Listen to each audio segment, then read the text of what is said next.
lhe afirmou: bem-aventurado é você, Simão Barjonas, porque não isso a você, mas meu Pai, que estás nos céus. Somente até aqui, podemos assentar.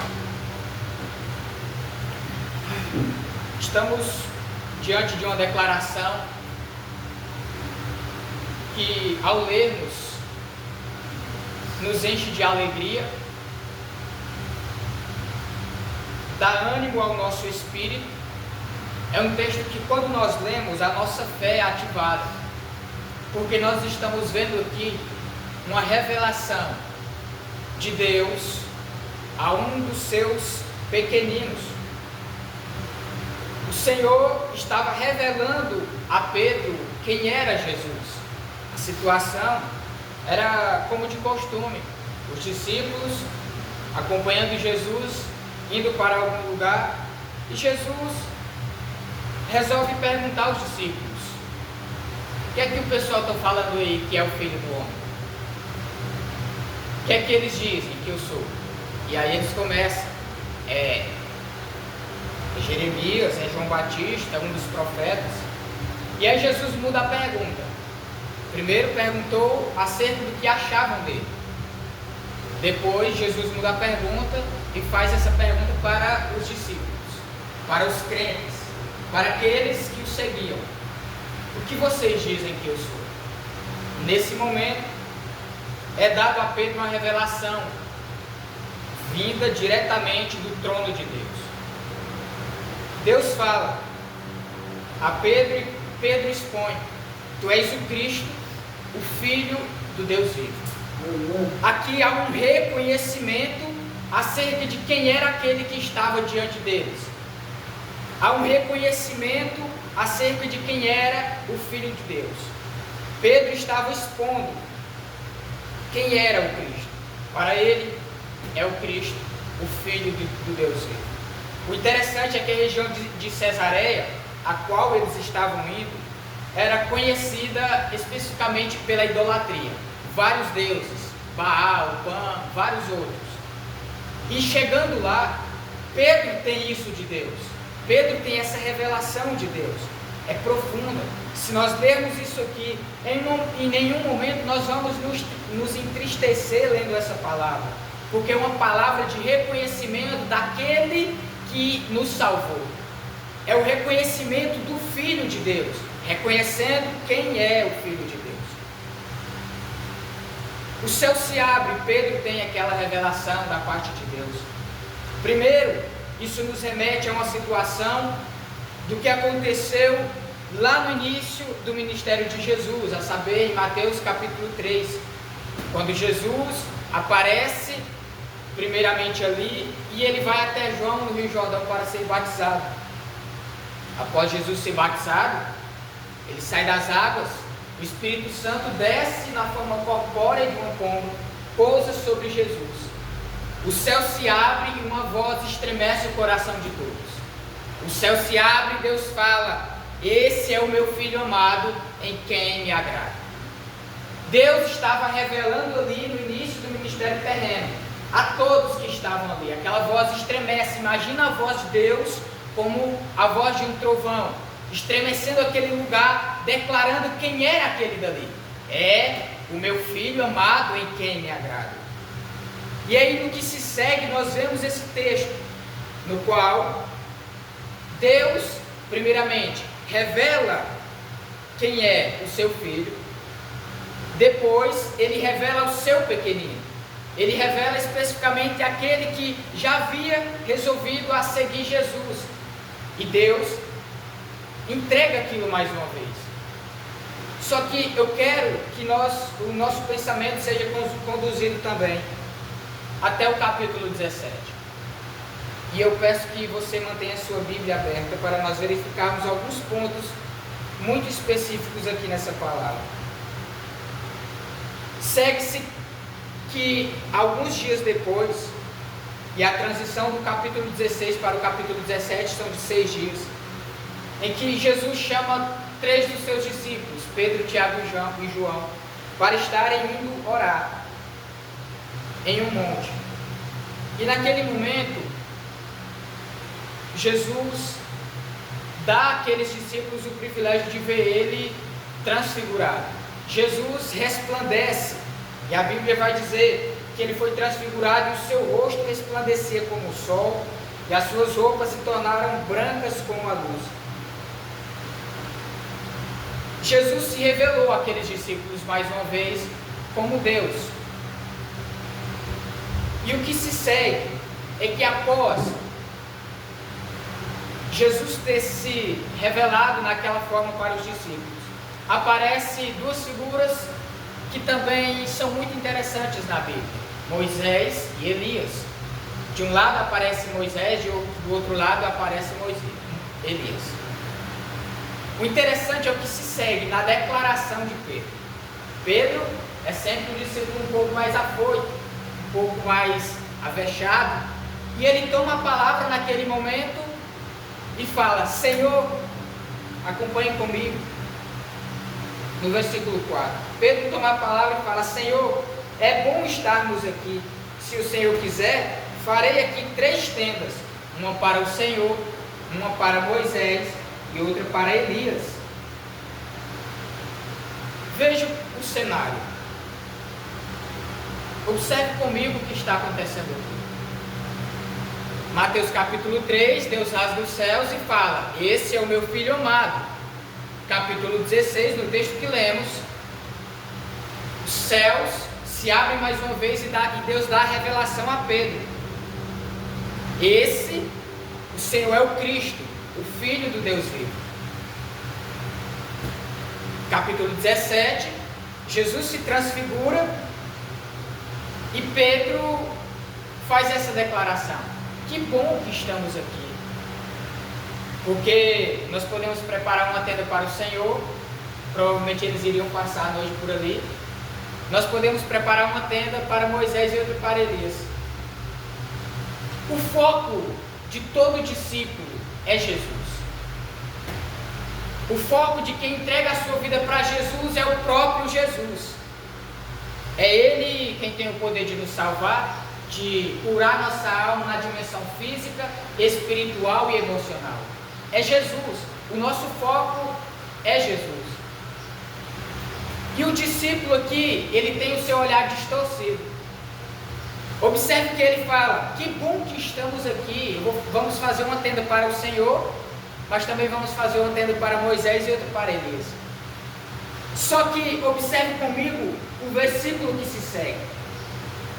No versículo 5, enquanto ele ainda falava, mais uma vez, o céu se abre e aquela voz estremece a todos e fala: esse aí é o meu filho amado, em quem me agrada. Ouçam o que ele diz. Observe que Pedro tirou os olhos de Jesus. Deus revelou: esse é o meu filho. Pedro recebeu: tu és o Cristo. Pedro reconheceu: que bom que estamos aqui, porque agora podemos fazer uma tenda para o Senhor, mas vamos fazer uma tenda para Moisés e outra para Elias. E aí Deus uma outra vez abre os céus e diz: esse aí é aquele mesmo lá que eu falei no início. Ainda é o meu filho amado, em quem me agrada. Mas Deus vai além. Ouça o que ele diz. Pode aparecer profeta, pode aparecer quem for no meio do caminho, mas o foco ainda é Jesus. E aqui eu queria chegar, era aqui que eu queria chegar, porque na nossa caminhada, seguindo o caminho com C maiúsculo que é Jesus, às vezes nós queremos andar para a direita ou para a esquerda, quando o nosso foco está à nossa frente, é Jesus. E às vezes nós estamos com o foco em Jesus, mas nós ainda queremos olhar para um Moisés ou para um Elias. Às vezes a gente sabe, Deus falou: é o meu filho amado. Nós recebemos: é o Filho do Deus vivo, mas às vezes nós ainda queremos olhar para Moisés e Elias do lado. Nós queremos fazer tenda para Jesus. Eu posso fazer uma tenda para o Senhor, primeiro ele coloca Deus, primeiro ele coloca Jesus, mas também vamos fazer uma tenda para Moisés e outra para Elias. Só que se nós, em vez de gastássemos tempo fazendo tenda para Moisés e para Elias, por que nós não gastamos nosso tempo para caprichar na tenda para Jesus? Eu tenho certeza que nós seríamos crentes melhores se nós deixarmos de fazer tenda para Moisés e Elias e fizéssemos só a tenda para Jesus. Se Jesus estava ali resplandecido, Ele resplandeceu, ele se transfigurou. Sua face brilhava, suas vestes eram brancas. E mesmo assim eles ainda falaram: olha Moisés, olha Elias. Nós sabemos quem é o nosso Salvador. Nós sabemos quem é o nosso foco nessa caminhada.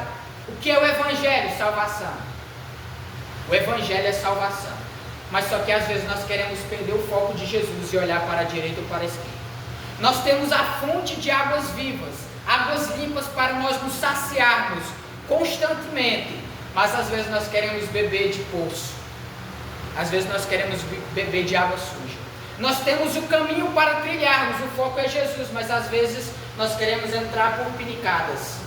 Às vezes a gente quer olhar para Moisés e Elias no meio do caminho. Só que a palavra de Deus para os discípulos, e ecoa até hoje por meio da sua palavra, para mim e para você, é a mesma lá do início. Esse é o meu filho amado, em quem me agrada. Esse é quem vocês devem seguir. Deus vai além, Ele não fala somente este é o meu filho amado em quem me agrada. Observe o versículo 5. Escutem o que Ele diz. É a voz de Jesus que deve ser ouvida. É a palavra de Deus que deve ser seguida. Pode aparecer profeta, mas quando eles morrem eles ficam lá. Mas a palavra de Deus é viva e eficaz. A palavra de Deus jamais se passará. É a palavra de Deus que nos guia neste caminho. Pode aparecer profeta, pode aparecer pessoas abençoadas, pode aparecer pessoas que têm um nome visível, que têm uma boa influência, que têm uma posição social interessante, mas o foco ainda é Jesus. Este é o meu filho amado em quem me agrada. Escutem o que ele diz. O nosso foco continua sendo Jesus. O nosso alvo é Jesus. E nessa caminhada, quantas as vezes a gente sabe do propósito que Deus tem para conosco, do que Ele nos tem preparado, e mesmo assim a gente quer olhar para Moisés e Elias no meio do caminho, mesmo a gente declarando e reconhecendo quem é Jesus, diante da situação, diante de algo novo que nos acontece, diante de algo que nos parece ser atrativo. Ora, Pedro, com certeza já outrora ouvira falar de Moisés e Elias. São profetas que agiram de forma tremenda pelo poder de Deus na terra, foram homens de Deus, de uma liderança inquestionável, mas o foco ainda é Jesus. Pedro pode ter se levado pela emoção daquele momento. Pedro pode ter se deixado seduzir pela emoção de ter visto dois profetas do lado, dois profetas da antiguidade de grande posição, que fizeram grandes feitos, mas o poder veio de Deus.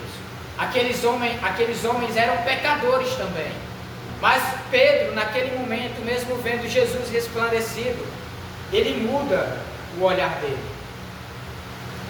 E eu trago esta palavra exatamente para que a gente venha ter o cuidado na nossa caminhada, de nós permanecermos olhando para Jesus. Nós sabemos quem nos arrancou daquela vida. Eu vivi 20 anos naquela vida. Eu tenho menos de 2 anos como crente, mas eu não troco esses 2 anos da presença do Senhor por aqueles 20 lá fora. Nós sabemos quem nos arrancou daquele lamaçal do pecado, quando não éramos nada, quando éramos rejeitados, quando nós estávamos desprezados, sendo chacota de alguém, sendo motivo de piada. E hoje nós estamos aqui como eleitos de Deus, como nação santa, como lavados e remidos pelo sangue do Cordeiro. O nosso foco é aquele que nos tirou do lamaçal do pecado. O nosso foco é aquele que olhou para nós, sabendo dos nossos erros, das imundícias, da pecaminosidade que a gente cometia e às vezes até comete, mas Ele é tão bom, mas tão bom, que olha para nós e fala: eu quero você. Muitos olham para você e falam: eu não quero mais não, já deu o que tinha para dar, já cansei, quero ver algo novo, quero conhecer uma pessoa nova. Mas Jesus, Ele olha para você da mesma forma. Ele olha para você como seu filho amado também. Assim como Deus olhava para Jesus, olha para Jesus e diz: é o meu filho amado. O Senhor Jesus, ele também olha para mim e para você, pecador, e fala: este aí é o meu filho amado, dou a vida por ele, dei a vida por ele. Há amor maior do que este. Não vale a pena nós renunciarmos. E antes de me alimentar, ao melhor, antes de trazer essa palavra, o Senhor me retalhou com ela, porque a palavra é uma espada de dois gumes, ela corta para frente e para trás. No meio da nossa caminhada há tantas distrações e este presente século, este presente tempo, é um banquete do inimigo, um banquete gratuito do inimigo a nós. Ele nos oferece coisas que só firmados e reconhecendo quem é o Filho de Deus que nós vamos rejeitar. Porque o tempo todo o inimigo está nos colocando pratos cheios e gratuitos para que a gente venha se contaminar com os manjares. Um amigo meu outra vez disse: quem experimenta do prato do diabo jamais experimentará o banquete de Deus. E é nós que vamos decidir do que nós queremos nos alimentar. E nessa caminhada cheia de atrativos, o inimigo tenta nos tirar da presença de Deus. Veja que o foco do diabo não é quem está lá, na promiscuidade, no pecado, na avareza, na prostituição. Não, na bebedeira, nas farras, não. O foco do diabo é quem está aqui. Quem sai da sua casa, vem para a igreja orar. Quem sai da sua casa, canta hinos da harpa. Quem ora, quem prega, quem canta. O foco do diabo é esse. É esses. Não é quem está lá já é dele. O foco dele é nosso. Ele quer nós. E é por isso que nós temos que estar vigilantes e continuar olhando desde o começo ao meio e até o fim para o Filho de Deus. Porque só em Jesus nós temos força para resistirmos às tentações deste mundo. E eu estava meditando nesse texto no início da semana, já tinha meditado um pouco nele e do nada veio no meu coração, já era noite, eu ia meditar na palavra, e o Senhor vai para Mateus 17 de novo.